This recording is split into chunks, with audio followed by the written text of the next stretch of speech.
I wasn't smart when I was born. In fact, I was a cripple and a simpleton. I couldn't walk, so I dragged myself around the forest floor, never straying from my mother's presence. I felt at the time she never cared much for my siblings and I, mostly letting us fend for ourselves. But I realized now she kept a careful eye on us. She was cold, distant, and dumb like me. But she knew how to watch for large animals and other potential threats as my brothers, sisters, and I slowly figured out how to feed ourselves. It seems cruel in retrospect, and many of my siblings died young. Life was hard crawling in the dirt of the forest floor, treating anything remotely edible as a banquet to be cherished. As I slowly grew, she eventually disappeared, leaving me and 2 of my remaining brothers alone at a very young age. They both perished shortly after. But somehow, I managed to survive against all odds. Crawling in the mud and struggling against my disability, finding food and shelter anywhere I could. I slowly learned how to use my disabilities to my advantage, setting ambushes and traps for small game. But I was still fundamentally an idiot, and no matter how clever I thought I was back then, failure was common and life continued to be difficult. Surviving in the jungle while mentally disabled and handicapped was mostly a factor of sheer luck, though at the time I thought myself to be quite adept. I never stayed in one place for long, and I moved very slowly but carefully. My diet consisted of anything I could find laying around which was edible, mostly small animals I could catch, but I could go hungry for very long periods of time. Eventually, I stumbled on a small stream with an even smaller cave nearby. I made it my home for a while. It wasn't much, but it was hidden well and provided some sense of security. I would drag myself out to the stream and bask in the warm tropical sun at times, take naps under trees, and eat as often as I could manage. Those were my simple pleasures in life back then. Predators were always a threat, and being crippled running was not an option, so I learned to hide. I learned to read my environment. I learned when to be loud and when to be quiet. And against all odds, I somehow survived. Once again, in retrospect, I mistook luck for cleverness. And that would have been my entire life, up until I starved or finally ran out of luck. But that is where my story really begins, where it should have ended. I was crawling along the forest floor, searching for something, anything to eat. It had been many days, and I had a furious hunger. All I knew how to do was hobble around, crawling and dragging myself through the jungle, looking for scraps or small animals I could ambush on the ground. I had just pulled myself through a small bush when I saw it. The jaguar was low to the ground, in a pouncing position. On any other day, I might have become its meal then and there, but it was focused on something else.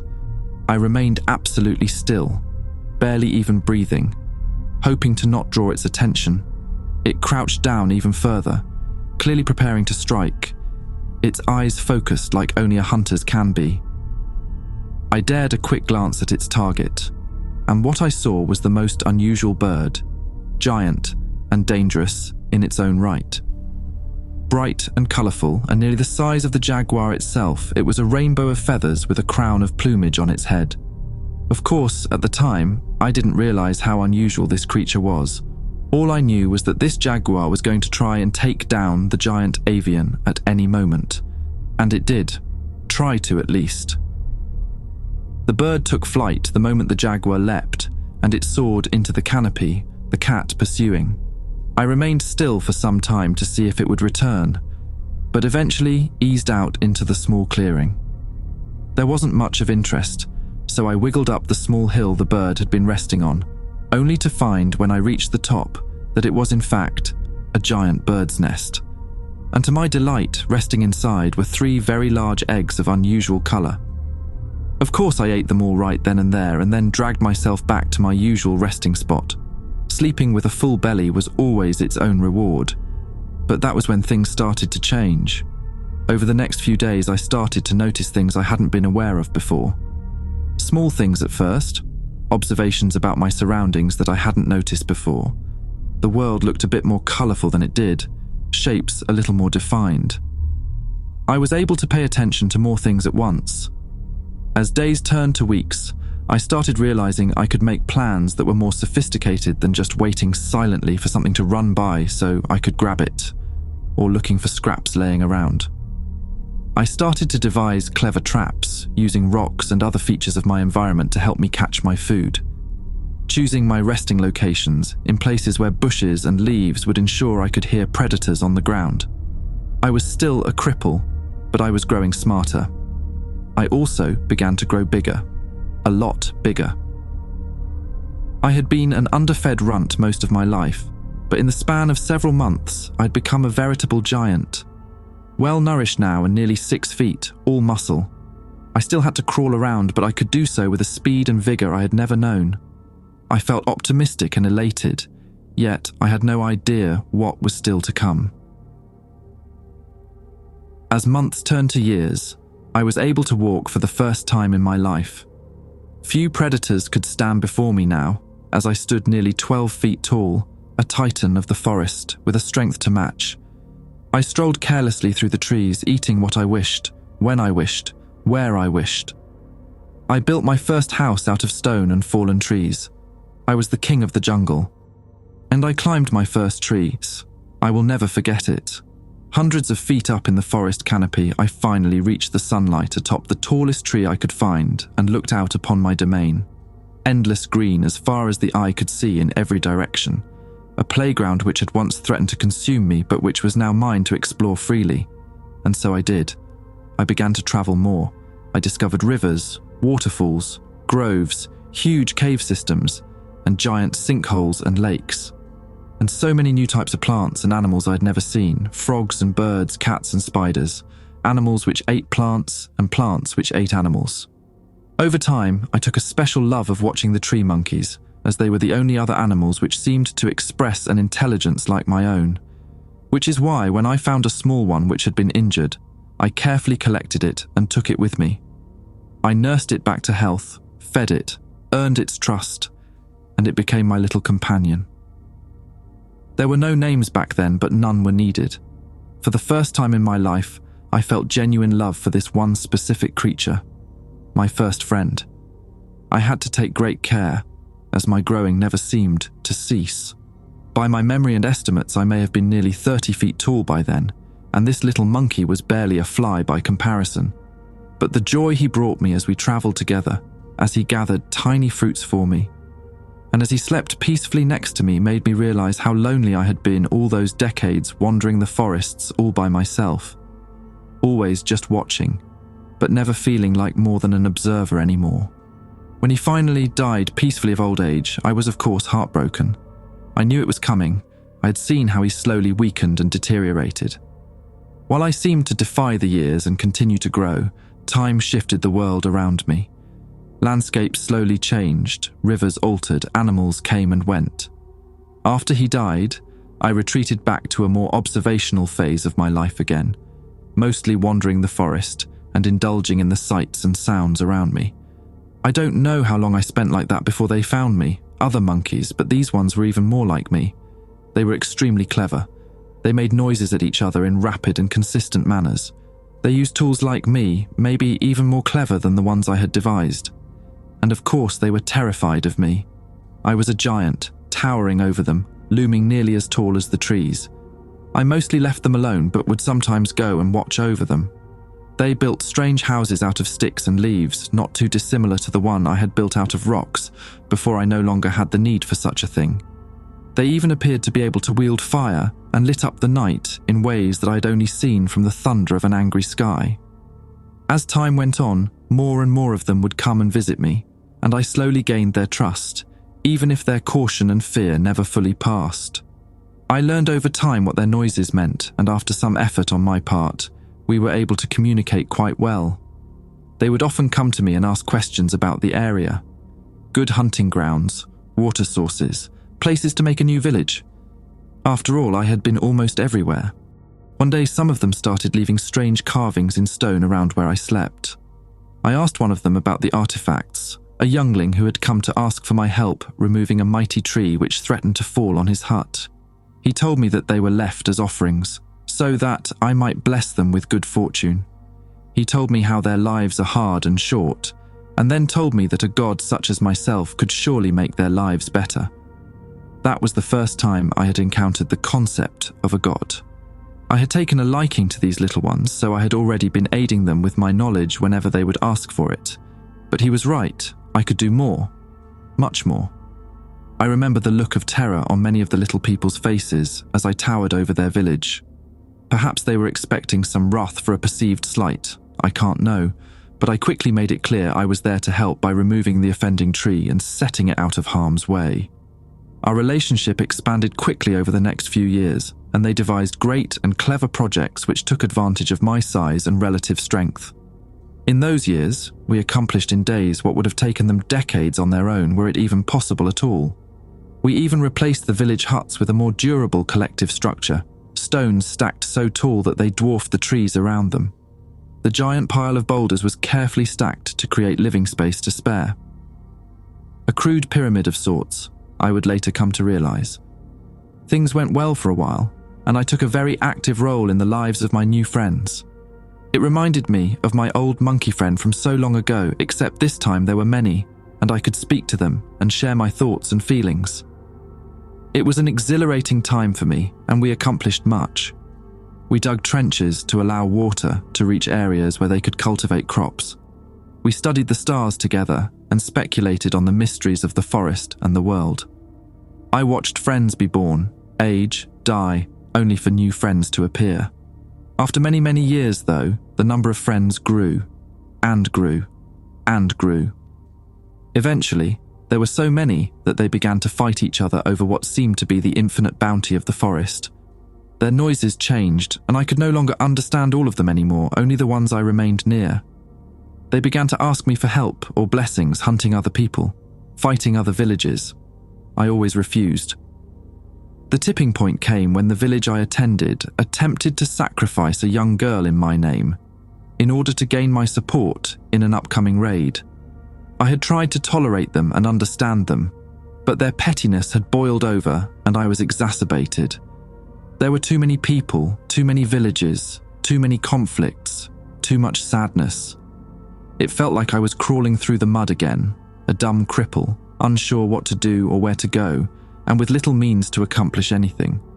I realized the moment they placed that little girl on the altar that I had forgotten what it meant to be helpless. So I accepted their sacrifice. I took the girl and I left that village and never returned.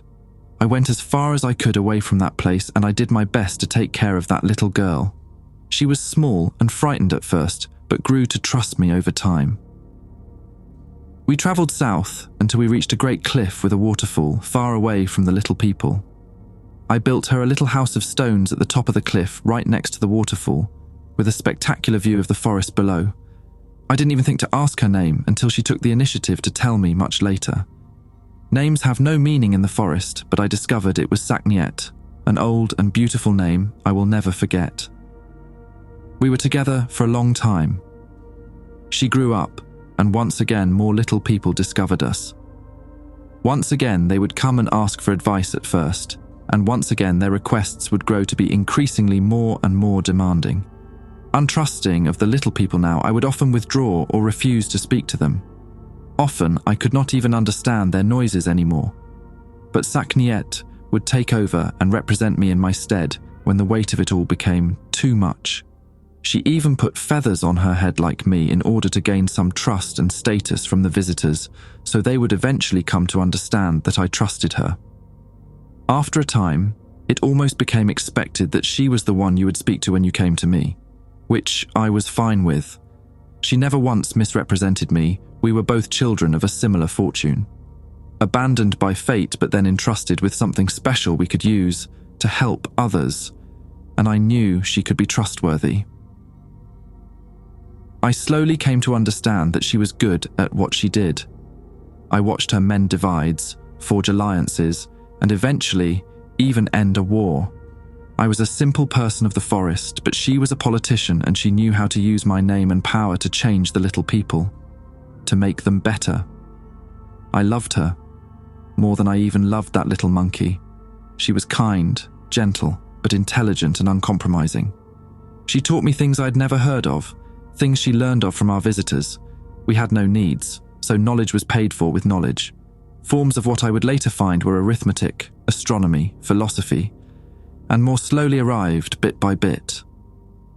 It gave me a new window into the world around me, one I had never given its due consideration, despite being more ancient than many of the trees.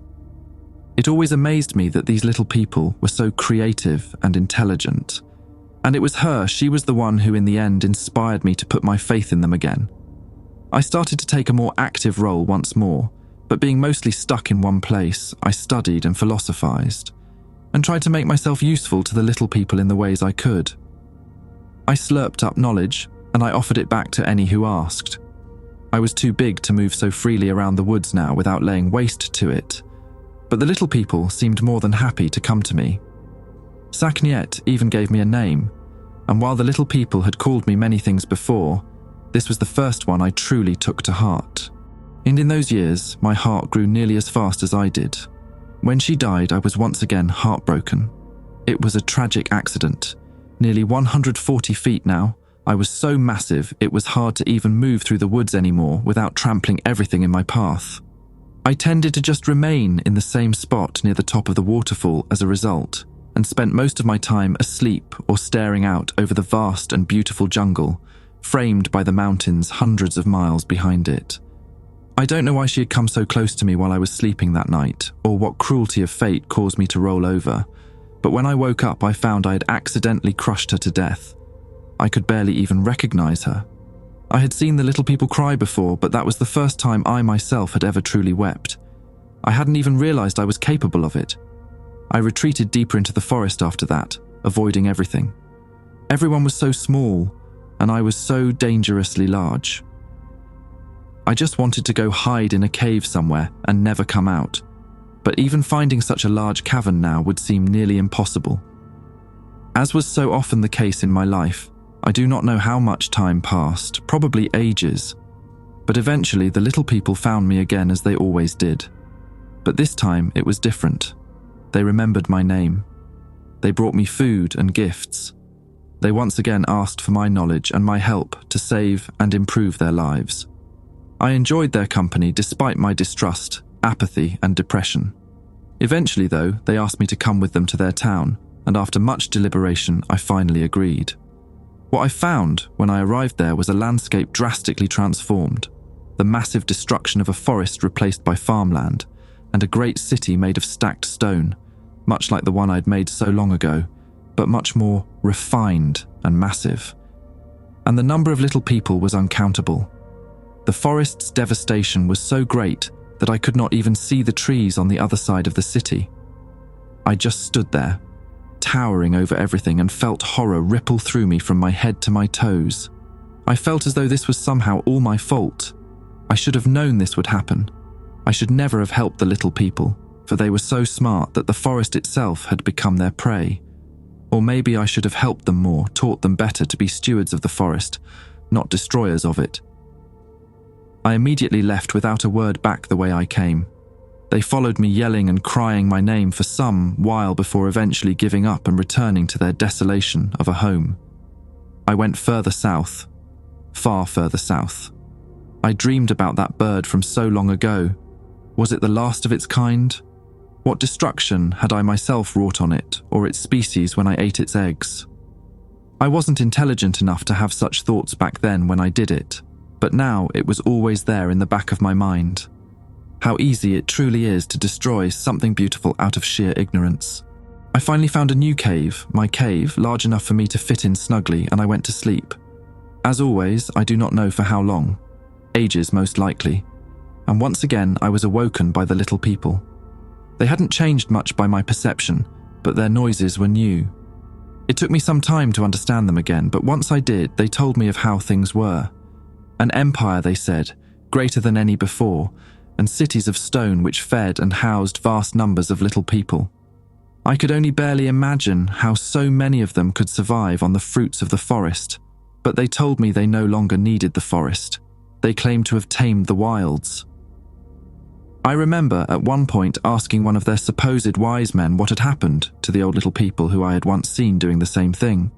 He told me their cities had been abandoned long ago, and they had retreated back into the forest. This gave me some hope, and I believed that in time they too would return to the forest. I did not tell him my thoughts though, I simply sent him away.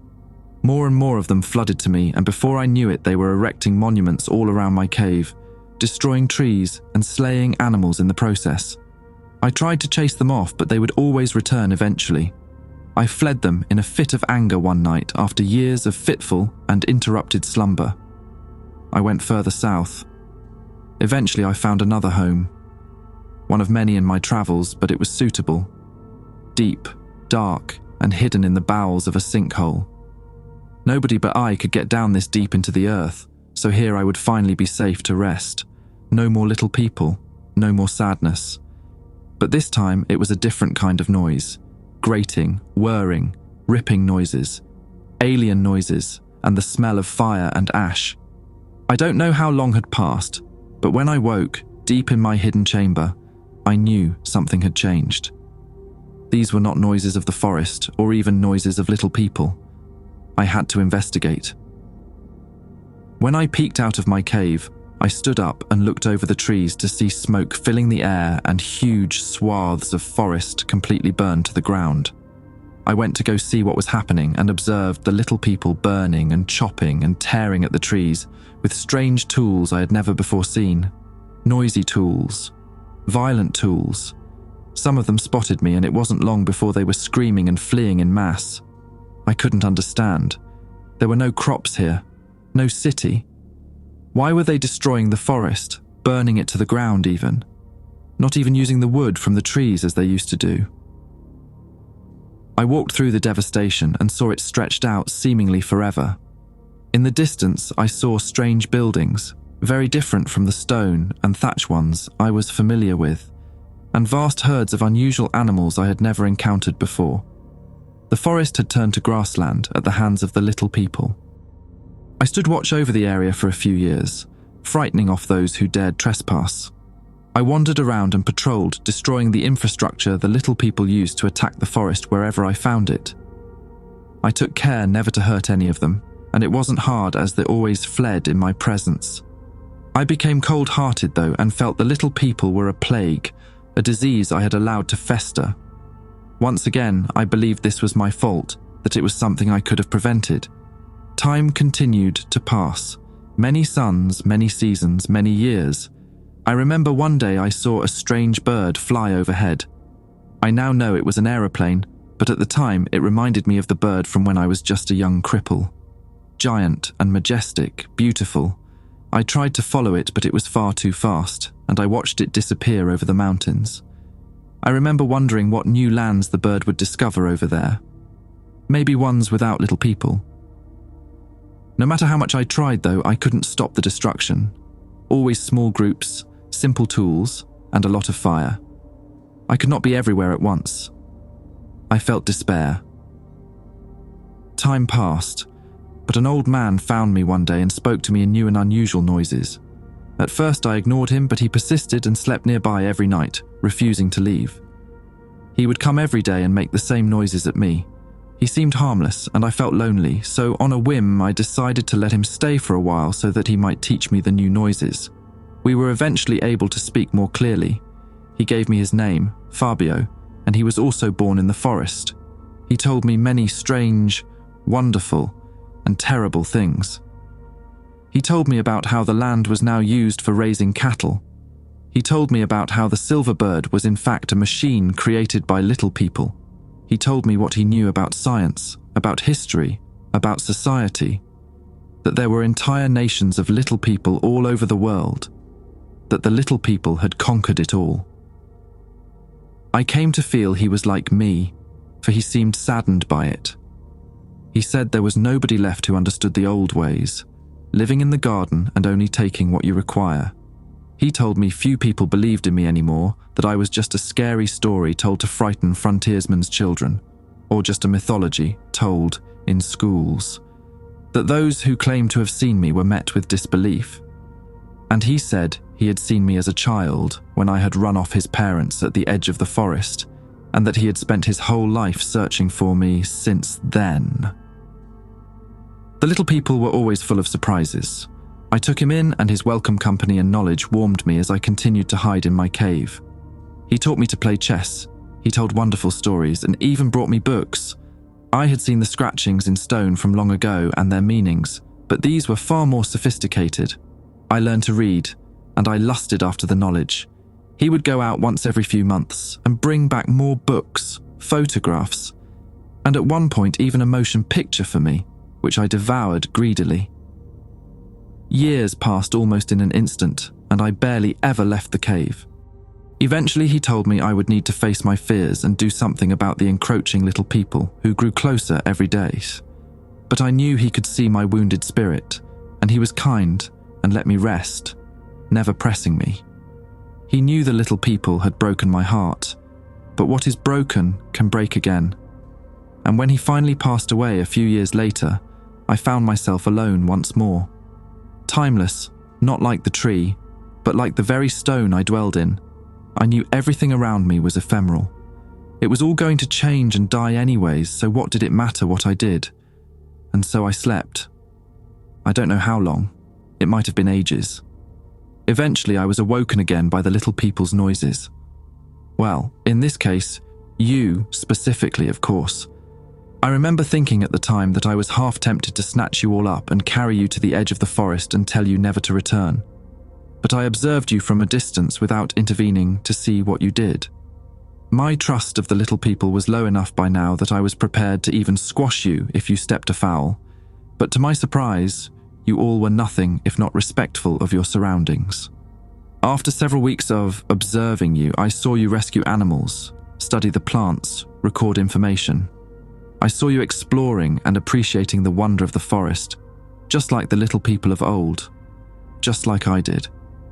I realized you were the scientists the old man had told me about, that you were here to learn, not to destroy. And that was when I decided to make myself known.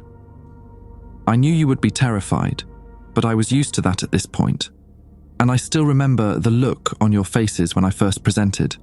But when I managed to convince you I was harmless, your innate scientific curiosity took over, I can only assume. The same curiosity which drives me. I believe you are like the other little people I once knew, kind, loving, and well-intentioned, and that is why I trust you with my story. I hope you are able to share it and help me, for while I was once called a god, I am just as helpless as a baby snake crawling, crippled in the mud on the forest floor. I turned off the recorder at that point and looked up at the towering feathered serpent, unfathomably large. I told him that was the last thing I needed, and that I would return to see him again as soon as I could. He nodded in understanding, but watched with a sorrow in his eyes as we slowly made our way into the woods, leaving the cave we had been exploring for weeks behind. My colleagues and I had expected to discover an immense undiscovered network with possibly uncatalogued species. We had not expected to discover this particular uncatalogued species. As I write this log of his recording, we are setting up camp less than a day from the airstrip where we will be picked up. I don't know if anyone will believe me, or if they will think I photoshopped our pictures, but the rest of the team agrees we need to tread lightly, lest we bring him unwanted attention. But I have to do something. I still remember the first words he spoke to me, after all those first days of terror and uncertainty, not knowing if we had discovered a monster, not knowing if we were going to die. But the monster turned out to be anything but. I will never forget what he said the first time he spoke to us. I have been watching you. Do not fear. I have been here a long time. The world is changing and I am crawling in the mud again. I was once a little forest snake, but I was given the name Quetzalcoatl long ago by someone I loved very much. Now once again, I am as helpless as a little snake. I need you. Every day my home gets smaller and the little people grow. Every year I must hide deeper and deeper to avoid their shiny birds and stinging smoke. I may look big to you, but I am just a simple creature crawling in the mud. Please help me save my home.